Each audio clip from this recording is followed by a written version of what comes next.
您的眼界决定世界的宽度。全球观众朋友，大家好，欢迎收看《寰宇全世界》，我是任明月。从两岸的脉动，再到全球的变局，今晚我们将为您层层拆解，精准剖析。先来介绍今天的节目来宾，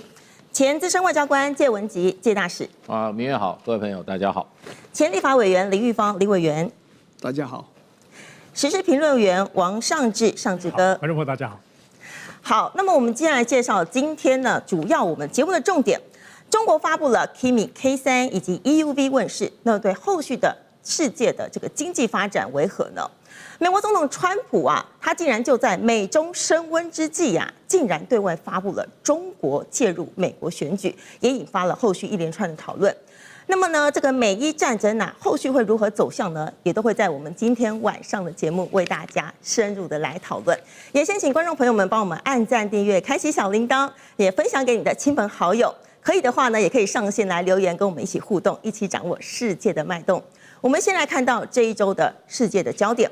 先来看到了这个美伊的地缘冲突大爆发，美国封锁了荷姆兹海峡以及双方互攻。那么美伊呢，在停火的备忘录当中呢，并没有明定的通行的规范，也导致商船是连续遭到伊朗的革命卫队开火。那么美军呢，对于伊朗发起了连续的空袭打击，并且实施了海上的封锁。川普更扬言说如果不谈判的话，就会炸毁伊朗的电厂。那么会影响到什么呢？油价以及航运的危机。那么国际油价面临了再次冲破了每桶$100的压力。另外呢，迫切的替代方案呢，重新替代了输油管线，来降低对荷姆兹海峡的地缘依赖了。好，我们这一题呢，我们要来问一下林委员了。这个川普是大动作终止这个海上封锁，那么这个是不是他的极限施压的筹码，或者是说呢，他已经准备好要做好全面的战斗？我不认为他准备要打一个大规模的区域性的战争了，因为基本上来讲，川普就是个生意人嘛，然后叫生意人，商人中立轻别离嘛，所以他很多东西他都是用金钱来算的。那这个到目前为止大概这个美伊的战争打了4个月2个礼拜又6天，所以严格讲起来，过了今年就4个月3个礼拜，打了这么久了。那花了多少钱呢？美国国防部说，我这个军费大概就花了大概300亿美金。那 CSIS 在华府的一个智库，它的估计呢，它是国防部是300亿。CSIS 说是400亿，可是很多的国际的专家学者，他们把经济的因素放进去，譬如你刚刚讲油价一涨，美国纳税人就要花更多的钱去买油是，这全部加起来的话，到目前为止，美国大概损失的就纳税人损失的钱加起来800亿美金到1000亿美金，这是一笔大钱。对，那这几天这种炸法，那少说要很容易就加上100-200亿美金所以川普其实他知道这个战争要赶快把它结束，那他现在用升高战争手段的方式呢，其实就是玩一个我们讲说 game of chicken， 就是胆小鬼游戏。他认为说我比较强大的一方，我只要施压，你就会妥协，你就会投降。所以他现在认为说我就是要狠狠的炸你，连续炸，可炸1个礼拜甚至10天，最多2个礼拜。你就投降了，这很多人都这样想。美国打越南的时候这样想，他从来没有想到你这一打就打20年。后来打阿富汗也没有想到这一打也是20年，这个后来俄国在1979年进军这个阿富汗的时候，也没有想到这随便一打就是7年，就是10年。那你想现在乌克兰战争也是打了4年4个月，很快就要5个月了。所以美国这种算盘的打法，他不敢发动大规模区域性的战争，可是拉高这个轰炸的这样的一个规模、强度跟深度，我认为是没有办法解决问题的。因为伊朗人最重要的原因是伊朗人没有办法信任美国人，你跟我一边谈，一边就对我的领导阶层进行斩首式的这种军事行动，所以他们觉得跟美国打就是要打到底了。所以这个战争我看就是会持续。是，对。那我们来看到，现在美国啊，它封锁了荷姆兹海峡。不过，其实非常重要的要注意了，两个国家就是中国还有俄罗斯这两个国家了，因为他们不只对中东的原油是相当的依赖，而且他们两国对于伊朗的国际关系是非常的要好。我们来问一下介大使了，这个他们呢有没有可能会采取，比如说对于美国反制，或者是说来处理一个像是调停的手段呢？我觉得调停的话，现在是中国大陆比较积极，俄罗斯并没有出面调停啊。那你说反制的话，那现在两个国家都没有这样做。那从国际这个整个的这个国际政治一盘棋来看，那么人类进入了西方主导的国际政治秩序来，通常一般的情况都是别人的灾难就是你自己的机会，没有人真正愿意去牺牲自己的利益去解除别人的灾难，而有的时候帝国主义国家常常是用制造别人的灾难来创造自己的机会。那当然我不是说中国大陆或者说俄罗斯会从这个角度来看这个问题，不过就中国大陆来讲的话，其实一开始的话，中国大陆就一直采取一个他对国际政治的一个基本的立场，就是劝和促谈。就跟俄乌打仗的时候，中国大陆也是劝和促谈，然后希望回归到用谈判方式解决国与国之间的纠纷，这样子的一个途径。那可是大陆有一个从俄乌战争以来，我的长期观察就是说，他不愿意公亲变事主，这是两边的冲突。你如果去调停，最后变成得罪了一方或者得罪了两方，对你都是得不偿失，而且没有办法解决这个问题。所以最后解铃还是需系铃人啊。那其实希望这调解或者说调停这一场战争的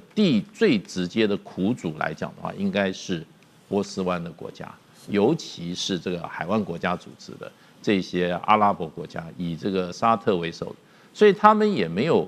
很明确的站出来因为他们是属于盟友，可是他们的表态已经很清楚了，他们没有站，他们美国的盟友，可是他们没有站在美国的这一边，而且即使受到了伊朗方面的攻击，他们也是很克制。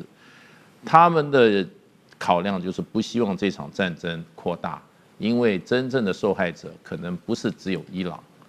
真正的受害者可能就是海湾这些国家，所以他们也找到了像巴基斯坦这样的国家。那这个国家的话，事实上在积极的在调停，积极在希望消弭这场战争。那中国大陆事实上是给巴基斯坦也有很多的支持，那么很多不管是立场上或者在联合国里面，当然你会怎么样的作为都配合得很密切。所以我觉得这一场战争最后解铃还是需系铃人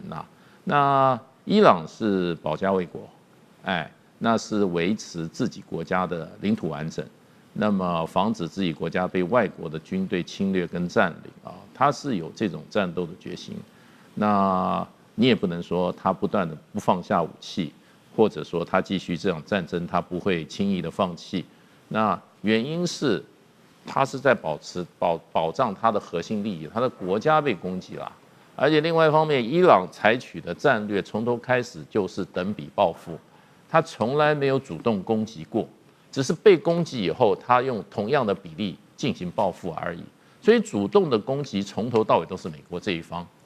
对，而且一开始的手段，而且是用这种斩首式暗杀偷袭的，所以川普总统现在对偷袭两个字特别敏感，对，只要一提到偷袭，他就把日本痛骂了2遍。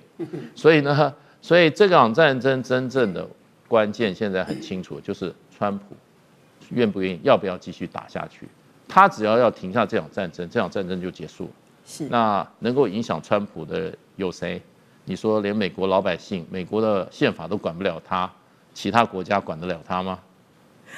好，谢谢那我们从这个美伊战争再来看到是之前的乌俄战争了。我们来看到呢，乌俄战争它现在大逆转了，从原本的陆战转到了海战我们来看到乌克兰，它的用无人系统的部队启动了新一个阶段的海上行动。短短数日呢，它就用大量的无人艇还有无人机，就击中了俄罗斯影子舰队它所有的能源船还有物资货船。那么俄罗斯的军方呢，也紧急下令来关闭了像是这个亚速河的海道的这个克赤海峡，全面的暂停该水道的交通。那么影响到什么呢？我们来看到了全球的小麦还有粮食的供应链告急了。因为亚速海它是俄罗斯以及欧亚内陆连接海洋的重要门户，那么也引发了全球小麦价格可能会应声的飙涨。另外呢，克里姆林宫呢的能源变现也受阻了，因为乌军直接就切断了克里姆林宫在规避国际制裁出口石油来获取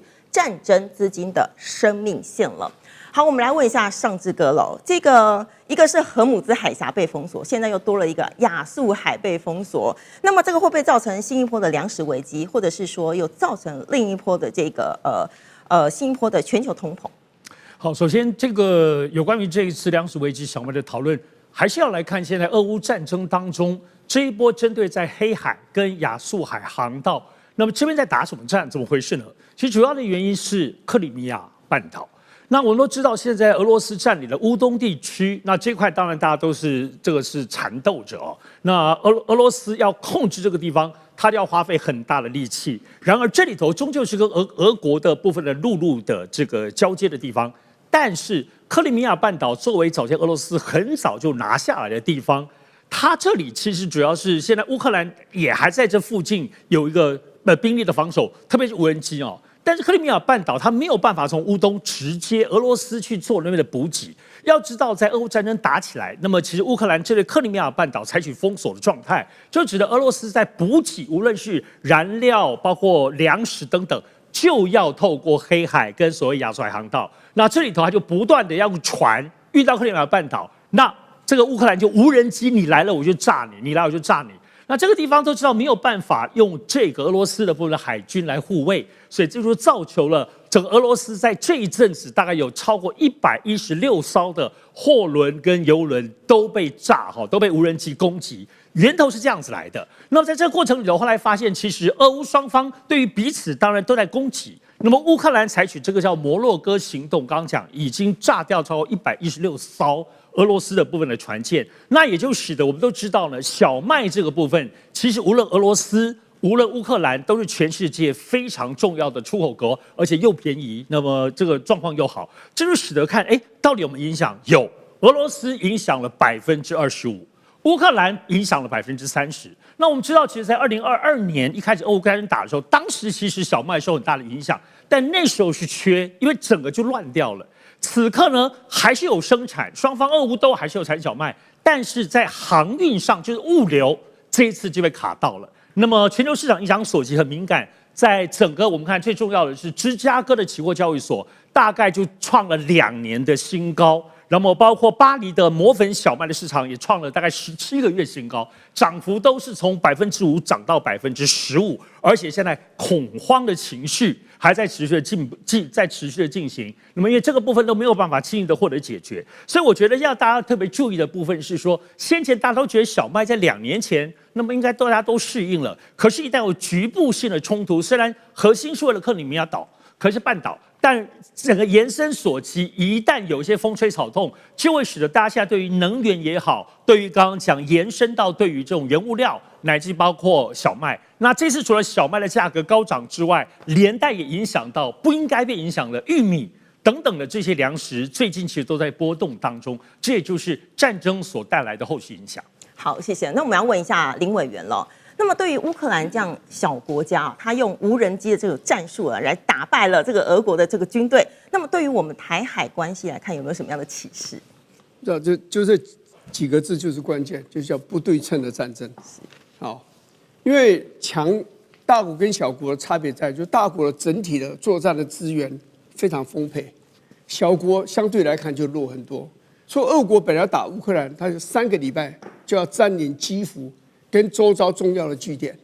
那就是没有办法。好，所以这个不对称的战争里面几个特质注意，就是说你要用很便宜的方式去生产你的武器，而且要大量的生产，至少你要能够去组装啊，因为敌人如果封锁了你，你外来东西是很有限的。所以你的武器不仅要便宜，而且要能够就地就去生产，然后组装。好，还有一个很重要的就是说，你的武器要航程要远，因为你要打到敌人的肚子里面去，他才会痛。你打到边境边远的地方，它对边境的地方对他来讲，他感受的那个痛是比较淡的那么深这样子。还有一个就是要精准的打击目标，因为你的敌人可能像俄国的土地都这么大，你要打他，你如果不精准的话，那打了很多地方就不痛不痒了啊。所以这个就是我们要去学的啊。那这个无人机、无人艇都是一个很好的一个答案，就是所谓的便宜，可以大量生产，而且科技的成分相对是比较低一点啊。那这个就是台湾去学的。那对南海、台海，这个都是在这个全世界来讲都是很重要的水道，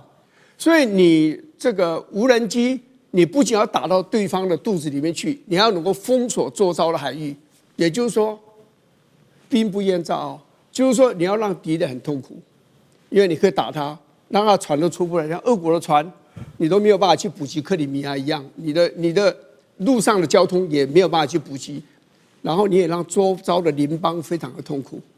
所以周遭的邻邦就会帮这个小国家去想，如果让这个战争快点可以结束，所以就是讲来讲去，关键字就是不对称的战争。对，是，谢谢委员。好，那么我们再来看到了中国啊，它发布了最新的科技，我们来看到了中国 AI 巨兽 Kimi K3 问世了。中国 AI 独角兽月之暗面，它发布了这个新一代的大型模型 Kimi K3，它是以2.8兆参数的规模来登顶全球最大的开源模型，而且呢，它甚至还超越了这个美国的顶尖大厂模型，甚至还展现出了自主设计 AI 晶片的惊人能力。那么关心影响到是什么呢？金融市场震荡了，全球的晶片还有科技股都重挫了。再来看到呢 ，AI 竞争白热化也逼急了美国的科技巨头。另外呢，产业生态重组了，全球的中小企业还有开发者，他们可以摆脱了对美系统这个昂贵的 API 的依赖了，来降低打造专属于 AI agent 的门槛。好，我们来问一下这个上志哥喽。那么这个传出啊，美股啊晶片因此大跌，是不是就是这个 Kimi K3 造成的影响？那么为什么会造成这么多冲击的影响？好，我想在前2天哈，在美国科技类股，尤其是 AI 相关的类股，真的股价大跌。其中的我认为这个 Kimi K3 应该就是讲 trigger， 它是一个这个扳机影响了。那我们都知道，现在对于美国所谓的这些 AI 的数据大模型到底如何？我们现在都知道它有几大的指标。首先，现在当然最新是 ChatGPT 5.6， 大家是视为是非常非常厉害的。其次，一直很厉害的，其实就是 Anthropic 的部分的它的这个 Cloud 的这个 Fable 5.0， 现在真的非常强，尤其它可以写程式，它是一个 agent 哈 AI agent。当然，其他我们都知道 Google 跟 Meta 也都有大数据模型。好，我们看到这一次就是最近在上个礼拜三刚刚公布的这个 Kimi K3哦，为什么它这次会受到很大影响？首先，它同样是作为刚刚讲2.8兆这么样的大数据模型，就是比照我们刚刚提到的，包括 ChatGPT， 包括刚刚所谓的我们刚刚提到的这个 Cloud 的，是同等的，这是现在美国最顶尖最大的模型。然而，它这次出来之后，当所有测试它的性能效能之后，全美国无论是 AI 界还有媒体界，大家都大震惊。为什么震惊呢？首先，第一个当然是功能非常非常强。它这种所谓大的数据模型，现在就不只是像 ChatGPT 这样，它同时也兼顾了 AI agent 的实力在这里面。好，强没有错，但是现在强到什么地步呢？现在我们来看美国媒体主要媒体对它的评价。我们先看《纽约时报》，《纽约时报》的媒体怎么说形容呢？他说这一次的 Kimi K3 已经严重的威胁到美国 AI 领先实力的整体发展。你看《纽约时报》不是你刚轻易说的哈，所以当他表达这个严重性，甚至有人在讲说，整个他把美国当中 AI 的能力全部抹平了，所以就知道他的强的地步到什么样的程度了。好，我们先休息一下，待会儿还有更精彩的解析。来看到中国的 EUV 终于产生重大的突破了。根据这个路透社的相关报道，我们来看到了中国首台的国产 EUV 曝光机原型机启动了，也成功生产了13.5奈米的 EUV 光源，而且呢还结合了光源、光学、真空系统，完整的都是整合了。另外呢，也朝半导体的设备自主化来迈进。那么呢，它其实呢和这个世界第一的艾斯摩尔的 LPP， 它其实技术是不一样的哦。我们来看到呢，中国它选择的是 LDP， 因为它要避开智慧财产权，它选择了 LDP 的技术。那么 LDP 的光源转接的这个效率呢，有渴望会比艾斯摩尔的 LPP 高出了10倍以上。那么呢，它还具备了这个设备体积更小，而且功耗更低的这个优势。好，那我们来看到了这个，要来问一下这个尚志哥了。我们来看到它的 EUV， 它正式曝光了，它技术上也取得了很重大的突破。那么是不是具备了它完整 EUV 的设备的整合能力呢？好，我们知道中国大陆现在有很多的 DUV， 但是对于先进制程，特别是在5奈米以下、3奈米、2奈米的最重要，其实就是靠 EUV 了哈。那中国大陆买不到 EUV， 美国反对，那么艾斯摩尔一台都没卖给中国，但中国大陆其实没有坐以待毙。这些年其实对于 EUV 本身的部分，在攻坚是全力以赴的。好，既然提到这个极紫外线 EUV， 当然最关键的就是这个紫外线的这个光哈，那必须要能够出光，这是最大关键。那么，哈尔滨工业大学大概在3年半前，其实就有完整的论文，就是我们现在看到的，在首台中国大陆做的 EUV 的这个极紫外线这个光怎么出来呢？那我们知道，在先前艾斯摩尔的 LPP， 它是用雷射的暴力的、强烈的去打击一个通电的金属产生的电浆，然后之后呢，可以刺激，就是在碰撞过程当中产生这个极紫外线。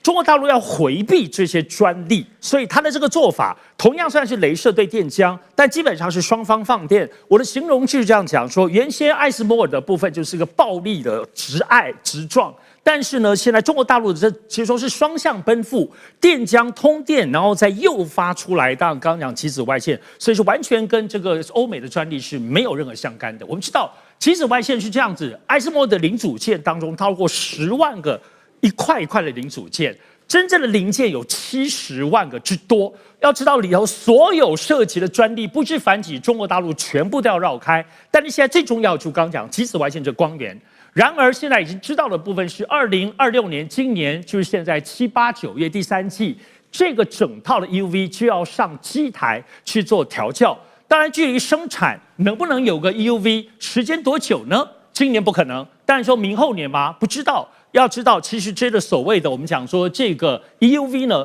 除了这最关键的极紫外线的出光之外，首先它还有底下的这个载台要非常快速稳定，因为它整个奈米要一秒钟要打真的是几千次以上哈，然后来打，然后除此之外还有光照。还有光刻胶要高灵敏度的 EUV， 比 DUV 的光刻胶更灵敏。此外还有一些反射镜，另外还有一些其他的部分的工艺，非常非常复杂。但是最主要就是出光。过去都觉得不可能，中国大陆怎么能够研发？怎么可能绕过欧美的专利？但是就做到了。那么我个人认为应该是2027年年底。最快可能就有可能可以 EUV 中国大陆的就能够开始调校，同时进入生产。当然，要能够真正的产生出像三星跟台积电的部分，我认为都2028年以后的事了。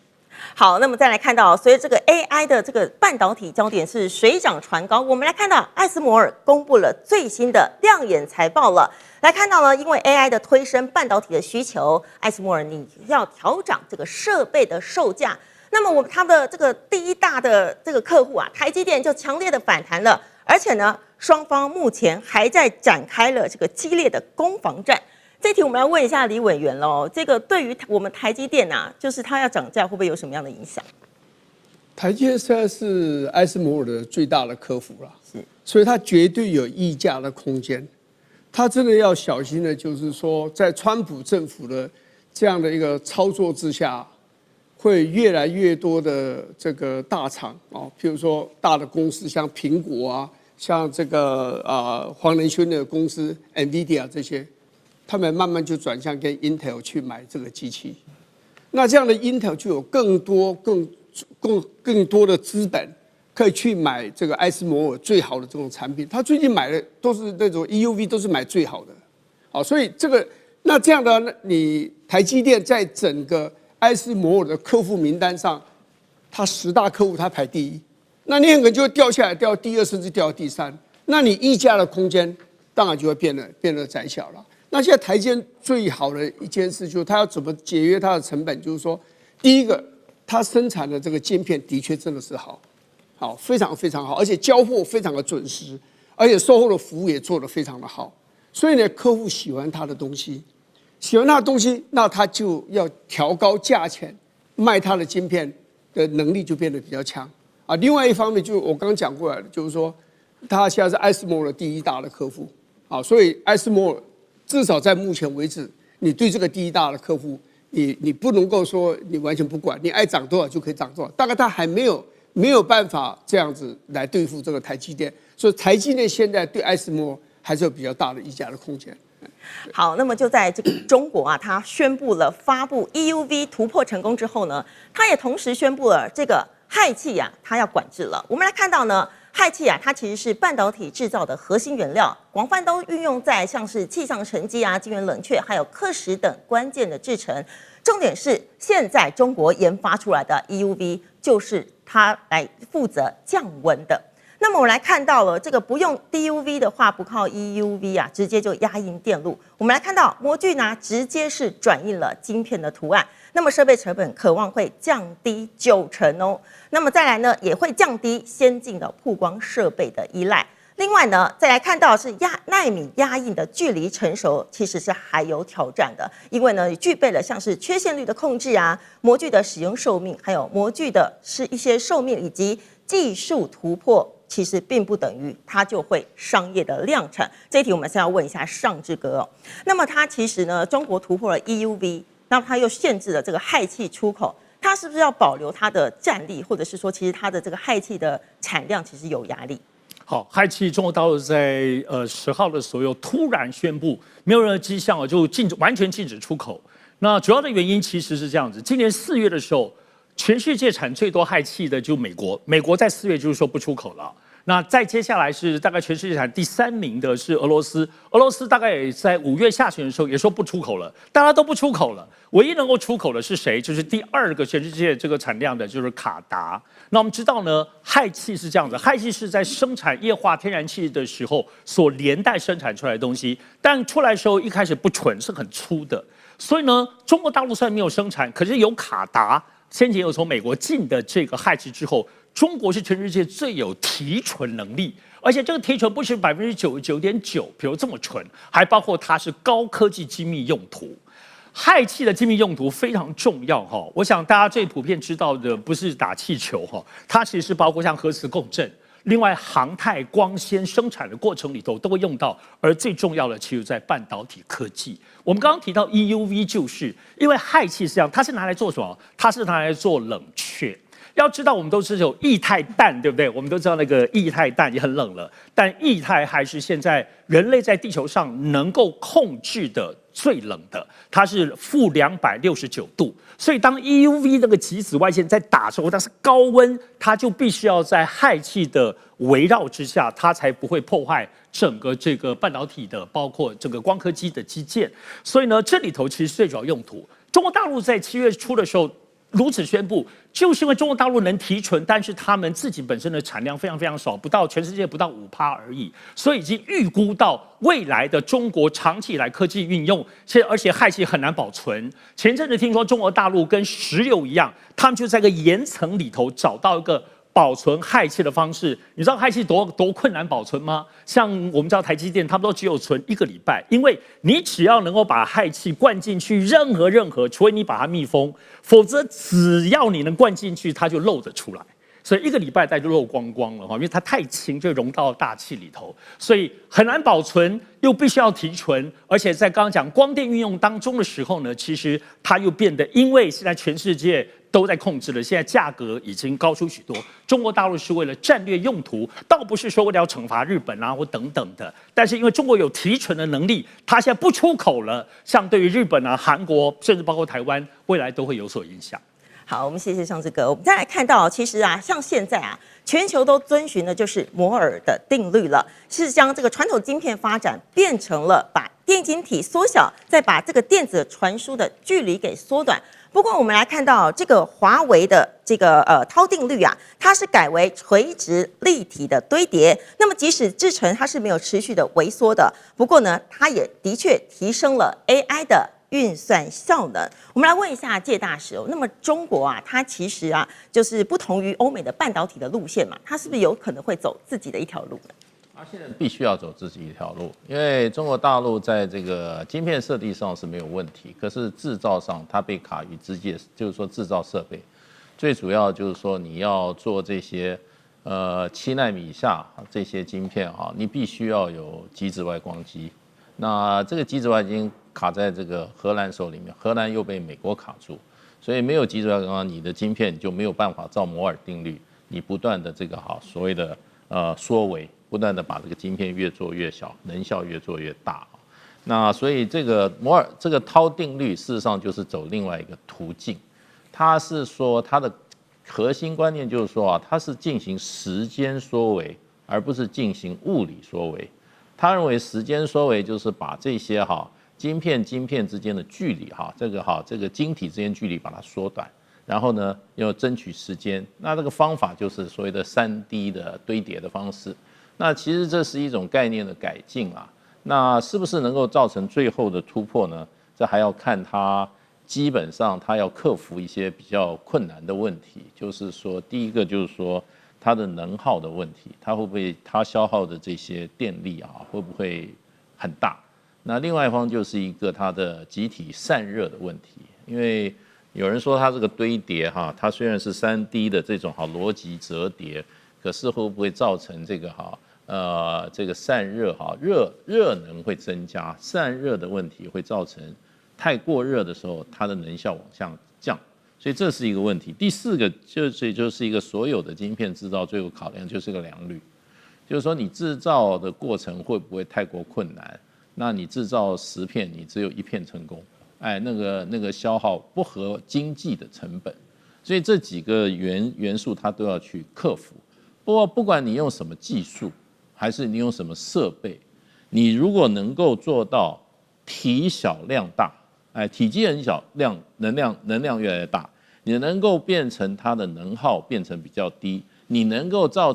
你能够解决它的所谓的散热的问题，你能够解决良率的问题，那你就胜出了。所以这中间环节很多，那你也可以看出来，我们刚刚谈中国大陆是一步一步在突破。这个制造的部分啊，那生产的部分基本上就是说，我们讲 AI 来讲，就是它的算力的部分，你必须要做出这个晶片，你必须要做出 GPU， 你要做出你自己在用你自己设备做出来比今天 NVIDIA 还要强的 AI 芯片，你就胜出了。这是说所以算力的问题，就是说你的 power 的问题。那还有一个就是你的大模型，就刚刚讲的 Kimi K3 现在它已经突破了，就是说在这个大模型算力的部分，中国大陆已经跟美国是并驾齐驱了。美国这几款花了极大资本的，比如说这 ChatGPT 那些还有就 Cloud 这几个大模型在市场上，可是问题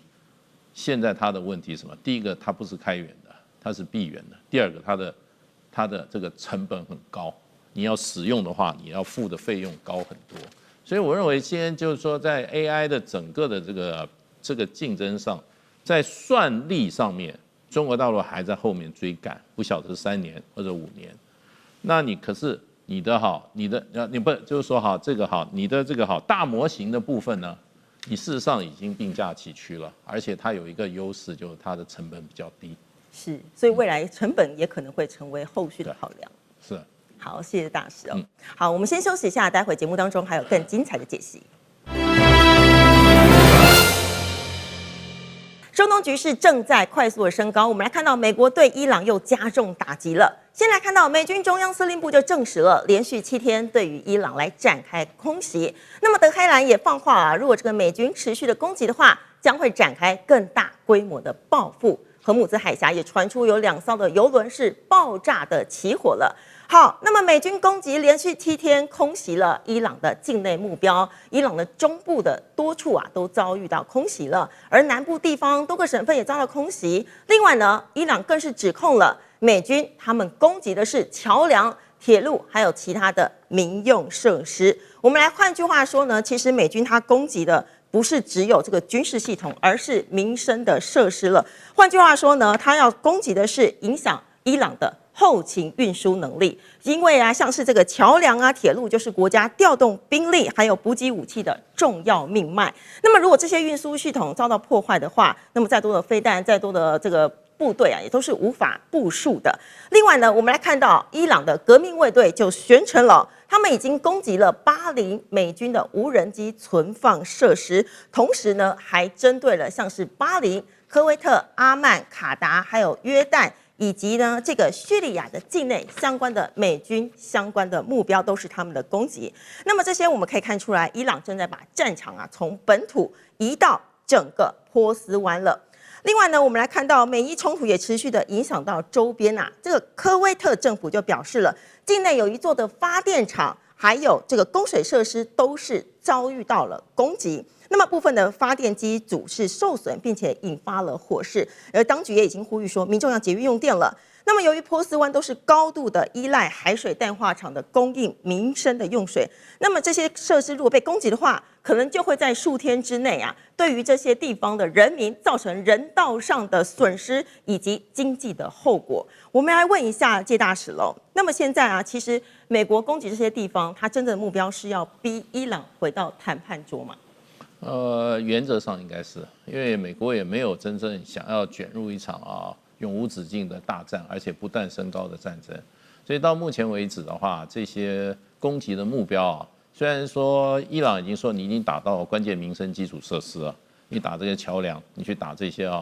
些有关民生的基础设施了，那可能就是它打击范围已经扩大了，可是并没有大量伤亡的传出来。那所以这些打击的目标跟打击的范围来讲，还是在一个可控的，还是为达成一个政治目标所采取的军事手段，所以并没有失控的情况。不过整个来看的话，这场美伊之间停火6月中旬签的这个停火协议，在当时我们的这个看法就是它是一个非常脆弱的一个停火协议。而且那个停火协议也不会就60天而已，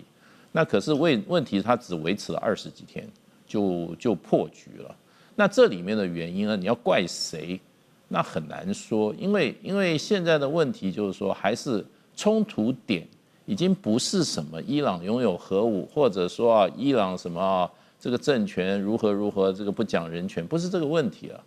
这个冲突的原因就是在荷尔姆斯海峡现在已经开放了。可是船只呢？通过的船只是要按照伊朗所指定的航道呢，还是美国所希望其他船只所走的航道？因为本来伊朗就说，你走荷尔姆斯海峡，你就要靠我这边走，因为荷美斯湾也蛮宽的，靠阿曼这边你就不要走那边，我划定一个航道，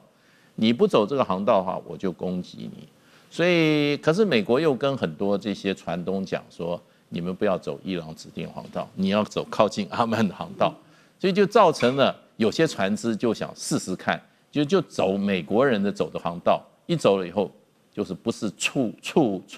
水雷，就是被伊朗的无人机攻击。那美国就觉得很火大，当然也不是攻击美军啦，就是攻击这些通过荷尔姆斯海峡的这些商船或者油轮。那美国就立即对伊朗开始进行军事攻击。那伊朗的政策基本上从开战到现在就是等比报复，你打我，我就打你在海湾国家的这些美军基地，所以大概就这样子，慢慢的有一点螺旋上升的情况啦。那不过有的时候川普讲话是比较情绪化，他说：“哎呀，现在这个停火协议已经完全已经没有了，然后我要把它当然没有说要把它炸回石器时代，说。”他们还要小心，我还要好好修理他们，而且我已经要把那个波斯湾的7个岛，可能还要派军队上去了。就是讲的话是威胁性还有侮辱性极强了。那不过一般的西方的分析家就是说，伊朗是在保家卫国，他是保卫自己的国土啊。那他的战斗决心，尤其现在新一代的领导人，尤其现在的这个最高领导人，他的父亲就是被美国的斩首的这种暗杀的啊。那他这个战斗意志是很强的。你这种方式，如果不是提升战争的打击程度、力度，或者说目标的话，那伊朗的这个反击力量是绝对可以预期，是绝对不会屈服的。那最后屈服的可能还是要看川普先生的。那现在的问题就变成这个国际油价现在快速上涨，如果涨到1桶$100的话，那可能川普又要塌口了，因为这个就变成就是说问题不在战场上了，就变成他的内政上的问题了。11月要选中期选举，如果油价高居不上的话，那对川普的选举是不太好的。不过另外一方面，美国这2天的股票也不太好啊，那不晓得是不是跟 Kimi K3 有关，可是总是这些不利的因素啊，对川普选情不利的因素，那也很可能会造成川普在这个伊朗的这个战争上他可能会采取一个比较保守的作风吧。好，我们谢谢谢大使。那我们再来看到，其实美伊冲突啊，它最大症结点不在伊朗的本土。在哪里呢？我们来看到，其实是在荷姆兹海峡了。因为呢，这个近期市场上最大的恐慌就是这个冲突会不会扩大到能源上的运输呢？那么，如果这个油轮啊，如果在相关的海域发生事故的话，可能就会影响到能源的价格。另外呢，伊朗的伊斯兰革命卫队就指出了，2艘油轮在荷姆兹海峡一处这个布雷区啊爆炸起火了，不过呢，被美军给否认。另外呢，美伊冲突升高，红海可能又会被封锁了。那么布兰特原油还有中质原油都是双双创下了6月中旬以来的这个高收盘价了。好，我们这一题要来问一下这个委员了。这个美伊冲突啊僵持不下，那么他们最大的症结点就是荷姆兹海峡，为什么他们都想要去抢这个荷姆兹海峡的控制权？对伊朗来讲他现在的战略筹码并不大。他以前你想想看，在这个中东很多的地方，他有非常大的影响力。你不讲什么，加沙走廊，哈马斯是他扶植出来的，然后在这个黎巴嫩，真主党是他扶植出来的。他甚至有军队进入这个叙利亚去作战，这些现在几乎所有黎巴嫩的真主党还存在，可是也是岌岌可危。哈马斯没有了，他在这个叙利亚力量被赶出来了，所以然后他就想到说发展核武，对不对？可是发展核武发展了这么久，要成功真的不容易啦。那这样的就只剩下荷姆兹海峡，对不对？我只要发射无人机，我只要发射这个飞弹，我就可以控制这个海峡的流量，所以对他来讲，他绝对不能放弃。那对美国来讲，我这么重要一个荷姆兹海峡，1/5的全世界的1/5的这个天然气、石油的运输量，就是要经过这个荷姆兹海峡。那现在让你伊朗一个人去掌控，一个国家去掌控，而且未来你可能要收费，每一条船你都要收费用。那这样子的话，我美国在中东未来影响力就会越来越弱，而不是越来越强啊。所以美国绝对不会允许他这样子的做。所以现在战争就变得非常 ugly， 这个战争就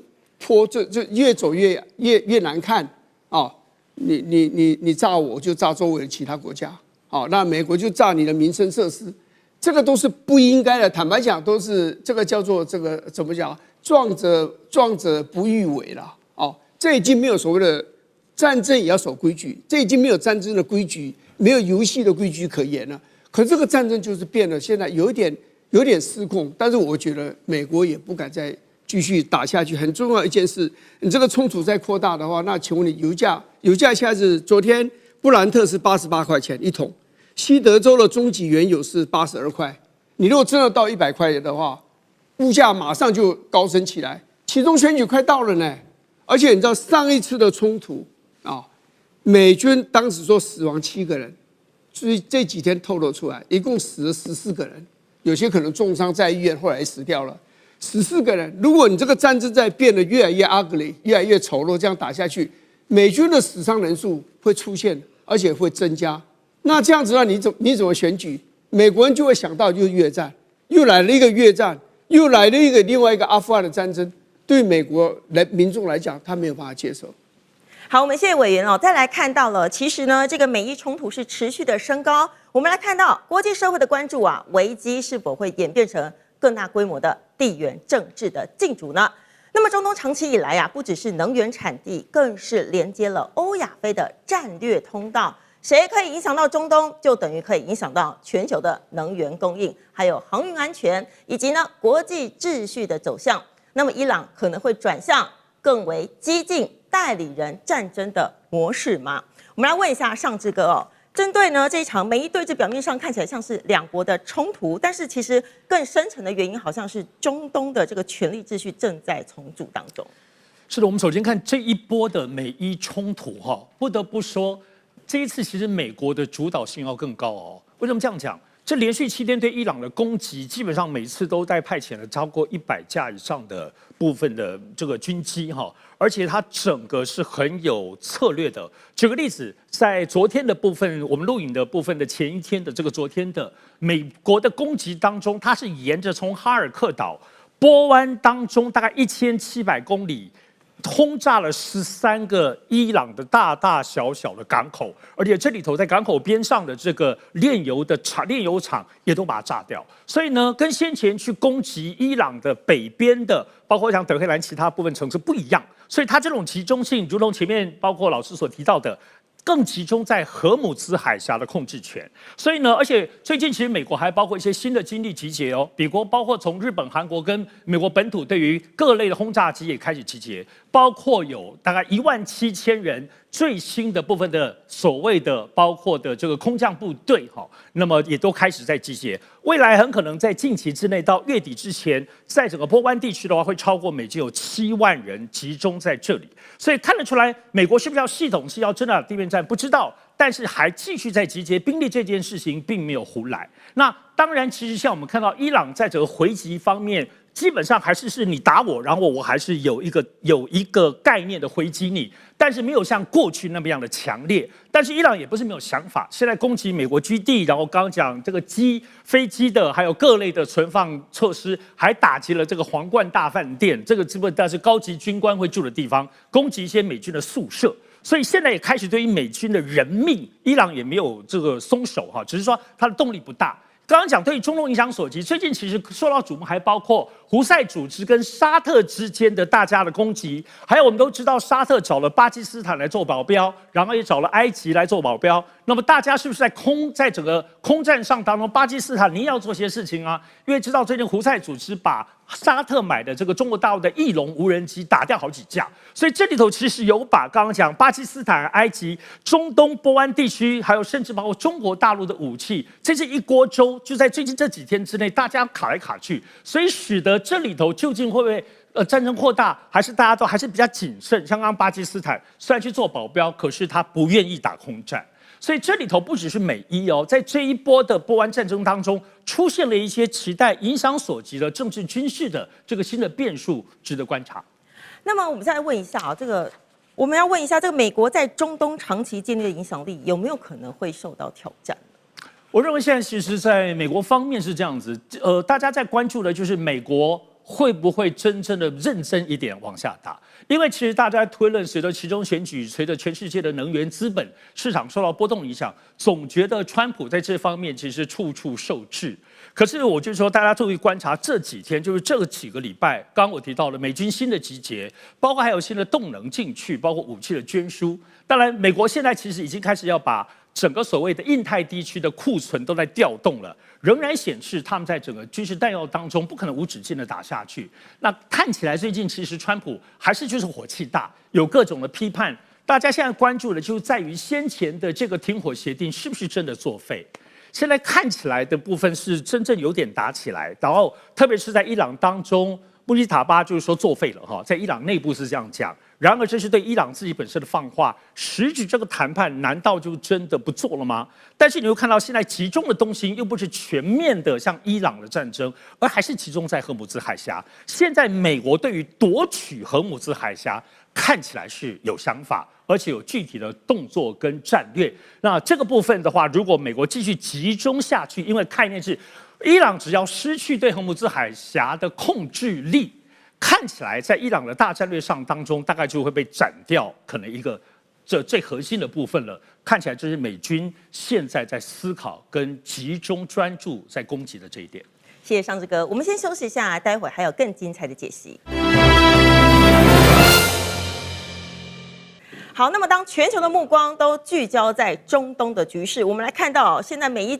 关系非常紧张，但是美国总统川普他竟然释出了一项宣布的消息，我们来看到了他发表了全国演说啊，这个抛出了震撼弹，他宣布解密部分和美国选举相关的资讯，而且还把矛头指向了中国。他说，北京呢从2020年开始，透过了购买、还有窃取，甚至是骇客入侵等方式来取得大量美国选民的资料，而且数量还高达2.2亿笔。那么川普呢，他更表示说啊，中国当年其实是不希望他可以赢得总统大选的。那么这项指控呢，其实目前已经遭到北京当局否认了。而那个川普呢，他再度的把焦点放在2020年的美国大选，因为这一年他输了这一场选举。另外呢，路透社也指出啊，这样的指控其实呢，让原本脆弱的美中休战气氛也再度面临了新的压力。我们来问一下林委员呢，为什么这个川普要在这个美中这个关系升温的时候抛出这个震撼弹呢？他到底在想什么？川普是个非常复杂的人啊。毛姆说过一句话：人的内心呢是一团错综复杂的东西。我认为他写这个时候，主要应该还是他写川普，是用在他身上大概比较适合了哈。这样讲就是说，他对2020年输掉那个大选是念念难忘。他非常的记恨，他也不断的攻击拜登他们作弊啊，还有一个什么一个深层的政府在那边操纵。选完以后哦，川普的团队哦，他们主要是他们在主导了，发起了60多场的诉讼，就是说这个州当选无效，那个州当选无效，那有50州，几乎每个州都被他玩了，有个州还玩了不止一场的诉讼这样。可绝大部分的诉讼大概都无疾而终了，就法官根本就不受理了，就这样。可是，所以你就会看得出他念念难忘，他把中国大陆拖进来。我认为，这是反映了他对2020年的总统选举的结果的愤怒。至于说中国大陆有没有收集美国这种情资，我认为是有，有没有到2亿2千万笔？这个我坦白讲，我是有一点怀疑啦。你情资收集到这么多，你要怎么去运用它、消化它，我都觉得是个大问题。对立的国家之间绝对有情报作战，啊，有情资的这种收集啊跟运用。但是你说对一个像美国3亿2千多万的这样一个国家，你说要把收集资料，然后选民的资料，然后影响总统大选。我认为3岁小孩都会告诉你说，这是不可能的事情，因为美国是个开放的社会，所有的什么右派啦、左派啦、中间派啦，什么东西，他们都在这个社会里面在流动，那种情资攻击的对方那种攻防，所以你那种要想对美国外国要介入美国大选，坦白讲是非常非常困难的，所以我觉得他提这个事。最重要的原因还是为了其中选举，他现在要做精神的动员，告诉他支持者，你看2020年我们就被人家搞掉了，所以我们现在大家要坚强起来。那现在有那个 Save America Act， 这个法律要他所谓拯救美国这个法案，是他叫这个众议院他们去发动了，在众议院是通过了，在参议院就被杯葛，所以现在还躺在参议院里面动弹不得。他很希望通过以后呢，就是说你对这个选民的资格有更严格的这样的一个检验，所以你可能到现场你要去投票，你要亮你的这个类似我们讲的身份证啊，他们叫 Social Security Card， 而且上面要有照片啊，然后你海外的要投票进来，他管制的更严这样子。所以他现在可能也为这个东西在铺路，就大家动员起来，我们该过法要给他过，我们共和党才能够赢，因为他很怕，如果民主党赢了，他很可能就要被弹劾。他手上一大堆的案子，如果他不当总统的话，弹劾如果通过，他不是总统的话，他每天就要跑法庭，跑不完啊。那你想他，尤其他前阵子那个 Carol 那个案子，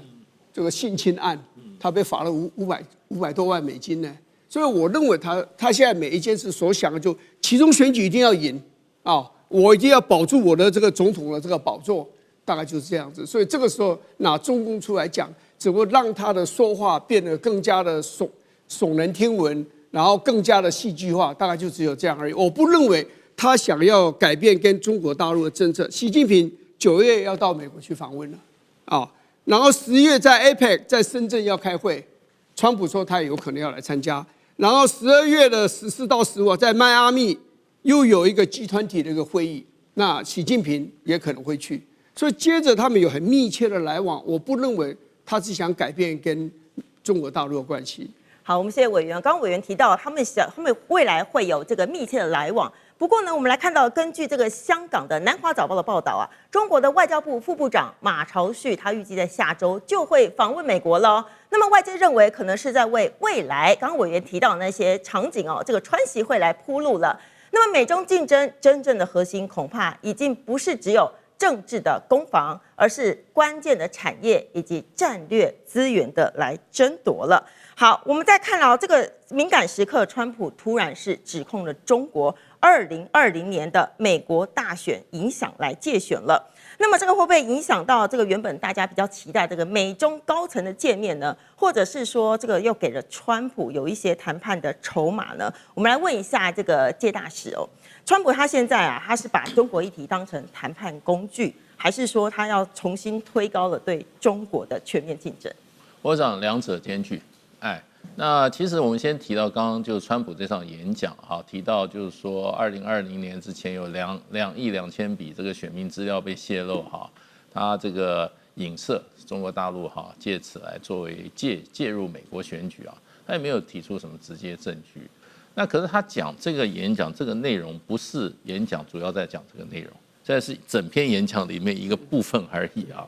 这场演讲的主题是他要推销他的所谓的 Save America Act， 也就是说改革美国既有的选举制度的一个法案，现在已经到最后阶段了，众院通过，参院还没通过，所以他出来演讲，这个呼吁选民支持来改革美国的选举制度，然后他讲的主旨是美国这个选举制度有多骇人听闻的这一种腐败现象，那真的我听了也很骇人听闻。我觉得美国比我们台湾还差，选举居然选成这个样子，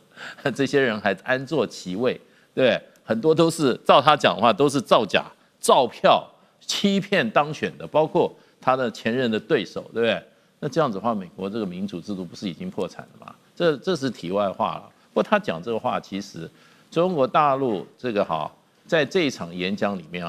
不但不是主角了，还是配角，甚至我觉得连配角都不是，而且是工具，只是被来加强说那场美国的选举制度有多腐败啦。那就是讲到说中国跟美国的竞争的情况那其实中国大陆一直是希望这个中国大陆是讲说太平洋够大，容得下中美两国，然后两国的发展都可以互相为用，互相彼此增进。中国大陆兴起来了，美国也可以获利；美国国家做得好，中国大陆也获利。这中国大陆这一个对外的一个基本的态度。可是美国不这么想，美国事实上的话，他们的价值是比较一元的，它没有多元价值这个概念，也没有说什么可以存异求同的。异就是要把它除掉，同那是最好，同你要跟我同，不是我跟你同，你要跟我同，所以这个是不同的价值观点嘛。所以事实上，美国人基本上不要说美国的政治精英，美国社会基本上对中国大陆的看法、认知是很固定的。基本上过去可能因为要联中制书，说是伙伴，后来就降低为什么竞争者，后来就变对手，在更很多人认为是敌人啊。所以呢，基本上现在我觉得中国大陆在美国人的认知里面，大概是在对手跟敌人之间了。那基本上这场斗争是不会停的。所以呢，美国只会用一种我们很熟悉的口号，是既联合又斗争，斗争是不会停的。是，谢谢谢大使哦。那么其实我们拉长时间轴来看到的话呢，其实美中的竞争真正的核心其实不是已经只有政治攻防了，而是关键的产业还有战略资源的争夺。来看到呢，美国是持续加强晶片的管制，来限制中国来取得这个先进半导体的技术。不过呢，另一方面呢，中国它也掌握了全球重要的稀土供应链。那么这个稀土啊，其实看似啊它是矿产产业，它是甚至呢，其实它是牵动到了像是电动车啊，或者是军事工业等等。那么再来看到，国际能源署也曾经警告喽，如果中国限制这个稀土出口，全球相关产业可能会面临数兆美元规模的强烈冲击。所以其实现在的问题啊，即便是这个美中双方它重新回到了这个贸易的谈判桌上了，不过呢，他们其实真正的竞争其实是没有停止的。上次跟我们来问一下哦，这个中国掌握稀土，那么美国又掌握了这个先进的晶片，那么未来是不是美中竞争会进入一个白热化？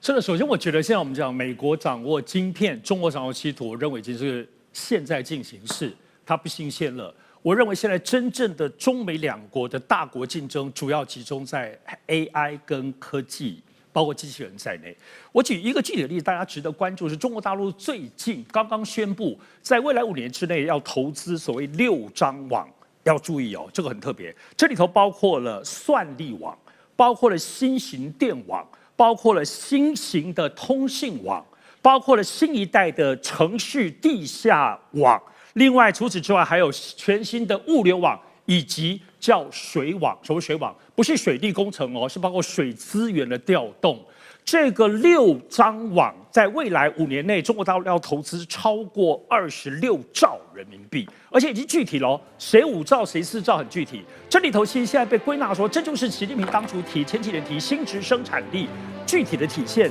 这里头背后其实很大关键就是 AI， 就是机器人。因为机器人可以帮助产业升级，中国大陆现在在加速 ，AI 可以让全中国所有的东西，我们刚刚讲 Kimi K3，最近这个新 AI 设计了他自己的全新的晶片 ，AI 设计他自己的晶片，所以这些东西的力度是中国大陆全部在整个展出来的。那么美国能不能够同时有同样的权？